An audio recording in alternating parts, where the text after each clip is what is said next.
కాబట్టి మీరు మాకు అగ్నిగుండాల నిర్మాణం చేయాలని నిజమే అన్నారు. వెంటనే సూతులున్న అట్లయితే మీకు కొంచెం ఆలోచించుకొని వస్తాను అని వాళ్ళంతా పక్కకి వెళ్ళారు. ఒరే దండి, ఒరే భద్ర, ఒరే ధనంజయ, మనకి మంచి ఛాన్స్ వచ్చిందిరా. ఇప్పుడు మనం గుండాల నిర్మాణం చేస్తేనే వయస్సులు అగ్ని ప్రవేశం చేస్తారు. ఇప్పుడు మనం ఏమడిగినా వయస్సులు ఇవ్వడానికి సిద్ధంగా ఉన్నారు. ఏమైనా సరే అడగాలి, ఏమడుగుదావురా అని వాళ్ళంతా అనుకొని ఇక్కడికి వచ్చారు. అయ్యా కుసుమశ్రేష్ఠి గారు, మీకు అగ్నిగుండాలు నిర్మాణం చేస్తాం, కానీ మీరు గుండంలో దూకేస్తారు. రెండో రోజున విష్ణువర్ధనుడు వచ్చి అసలు వయస్సుల గుండంలో దూకడానికి కారణం ఏమిటి? అగ్నిగుండాలు తవ్వినాడు. తవ్వినాడు ఎవరిని మాకంతా కనిపిస్తే రాజుగాని మమ్మల్ని చంపేస్తే మరి మా బిడ్డల పోషణ ఎలాగరా మహానుభావ అన్నారు. అప్పుడు కుసుమశ్రేష్ఠి గారు అంటున్నారు, మా ఖజానా తలుపులు తీస్తాం, మా ఇనపెట్ట తలుపులు తీస్తాం, మా పోషణ తలుపులు తీస్తాం, మా బీరువాల తలుపులు తీస్తాం. ఎంత డబ్బు, ఎంత బంగారం, ఎంత మోసుకుపోవాలంత తీసుకుపోండి, మాకు మాత్రం 3 రోజుల్లో అగ్నిగుండాలు కావాలి అన్నారు.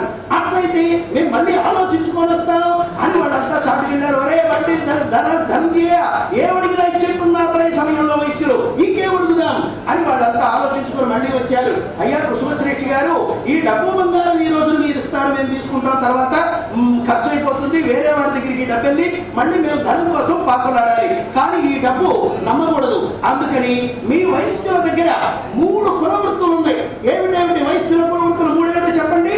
కృషి అనండి, వాణిజ్యం, గోరక్షణ.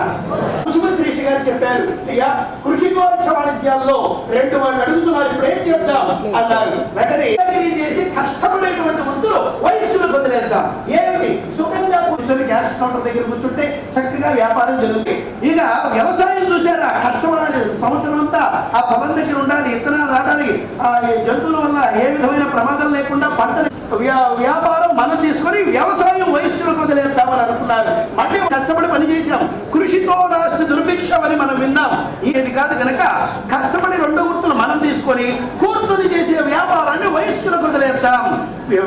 వ్యవసాయం ఉందని ఆ సూత్రులంతా కూడా కుసుమశ్రేష్ఠి గారి దగ్గరికి వచ్చారు. అయ్యా రేపే మాఘశుద్ధ విధి రాబోతుంది, మాకు భూములు మాకే ఇచ్చేయాలి, గోవులు మీ దగ్గర ఉన్న వయస్కుల దగ్గర ఉన్న అన్ని గో సంపదం మాకు ఇచ్చేయాలి, ఒక్క వ్యాపారాన్ని మాత్రమే మీ వయస్కులు మీ జీవనంగా పెట్టుకుంటే. ఇప్పుడు ఈ వార్త కుసుమశ్రేష్ఠి గారు వయస్కులందరికీ చెప్పారు. ఏం చేద్దాం అని అడిగితే వాడుకున్నాం, ఈ భోగాలు ఇవన్నీ మనకి ఎందుకు, ఏం కావాలో ఇచ్చేయండి అనేసారు.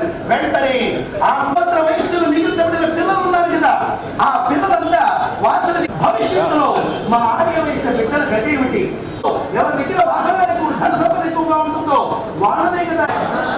కొత్త వ్యాపారం కాదు, నా అనుగ్రహంతో జరిగే వ్యాపారం. ఓ జగజ్జనని, నీ అనుగ్రహంతో జరిగే వ్యాపారం సూత్రుల పాలైంది. ఇందులో ఉంటుంది ఈ అధ్యాయం మనకి అగ్నిగుండ ప్రవేశ అధ్యాయం. ఈ అధ్యాయం ఎవరు వింటారో వాటికి సంకట పాపాలంటే తీవ్రపడి మనకి ఆ భగవంతుడు అమ్మవారి యొక్క అనుగ్రహం లభిస్తుంది. మాట్లాడరా 14 సీసాలు 4 డబ్బాలు అలా పెట్టుకొని 2 అగరబత్తీలు వెలిగించి షాపులో కూర్చుంటారు. చూడండి, అమ్మవారి అనుగ్రహంతో విపరీతమైన వ్యాపార లాభం కలుగుతుంది. ఒక 30 ఏళ్ళు వ్యాపారం చేస్తే 4 కార్లు కొంటాడు, 4 ఇళ్ళు కడతాడు, 4 పిల్లలకు పెళ్లి చేస్తాడు, ఏది చిన్న అంగడి పెట్టుకొని ఇంత పెద్ద అభివృద్ధి అవుతాడు. ఆయన 60 ఏళ్ళు అనుకుంటారు, ఏమిటి శక్తి గారు 70 ఏళ్ళు వచ్చినా 60 ఏళ్ళు వచ్చినా విపరీతమైన ధనలాభాన్ని అమ్మవారి చేత నా అనుగ్రహం